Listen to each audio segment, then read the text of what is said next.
Very good morning to one and all present here.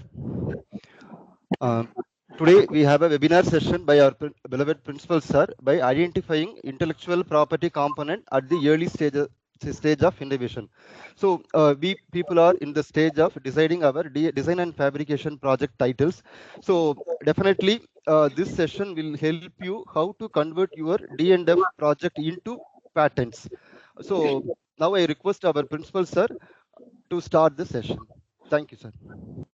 Okay, thank you. Am I audible? Yes, sir. Yes, sir. Yeah. Audible, sir. Yeah. Normally, I come to each class, meet you in person, and then try to motivate you towards taking something patentable. This time we couldn't do it in person. So thanks to Hari and SSK who are arranging this virtual session. So we already sent a link to you. Some of you would have seen it. Still, I'll repeat it again for those who have not seen. And for those who have seen, it will be a reinforcement. You can get your doubts clarified. So roughly about 60 slides are there.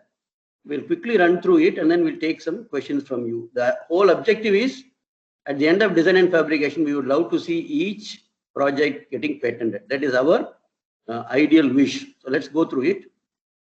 So this is the expected outcome. Supposing you understand this presentation, you will be able to clearly differentiate between what is a journal paper, what is a patent.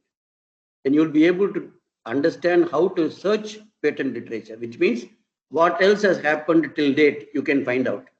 Similarly, if you have an idea, is it patentable or not patentable?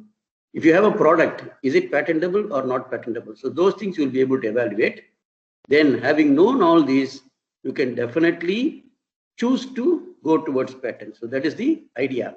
Approximately 60 slides. So this is the planned flow. Before we talk about how to migrate, you have to really understand two things. What is IPR? How many different types are there? And what is the difference between making a paper and a patent? Only after you understand this, you will be able to appreciate the actions I'm going to tell you. So we'll spend about 30-40 minutes on these two. Then we'll take questions.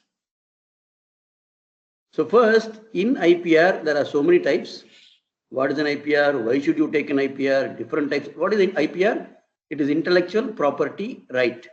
So we'll go through all this quickly. So what's a intellectual property? For that, it is better you understand the what is a property. All of you understand a property, right?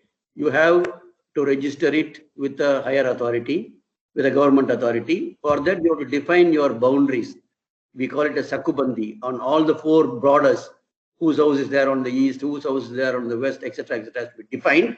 Then to maintain it, you have to keep paying some fee every year.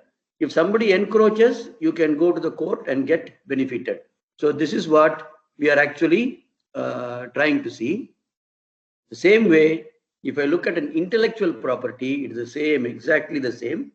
You have to register your idea with the higher authority. That is called as a patent board, or there's a patent attorney, patent office is there. They will take care of giving you the right to own it. Then you have the right to use, you can have the right to sell it to others, just like a property. And why do you call it intellectual? Because in every other property, you can define the boundary, east, this road, right, that house, etc. That is very clear. Nobody can misinterpret. Whereas in intellectual property, the idea is in the mind. You do not know how to define it. So defining your boundary, what part of that you are claiming is going to be the most critical part, because the property is in the mind and intellectual belongs to knowledge. It is called as an intellectual property. Otherwise, everything is same like a property. The only difference is, just like if you have a house, no point keeping it waste. No, you will either sell it or rent it out, make some money out of it, because you are to pay money for maintaining the house. The same way, if you have a patent or a IPR, you are spending money to maintain it. Therefore, you must get something out of it. So either you should sell your patent, or you should allow people to use your idea and make a product, etc., etc. So there are two parts to it. Getting a patent is one part. Using it is another part. Making money out of it is another part. So we'll just quickly run through all these. So why should you have a IP protection?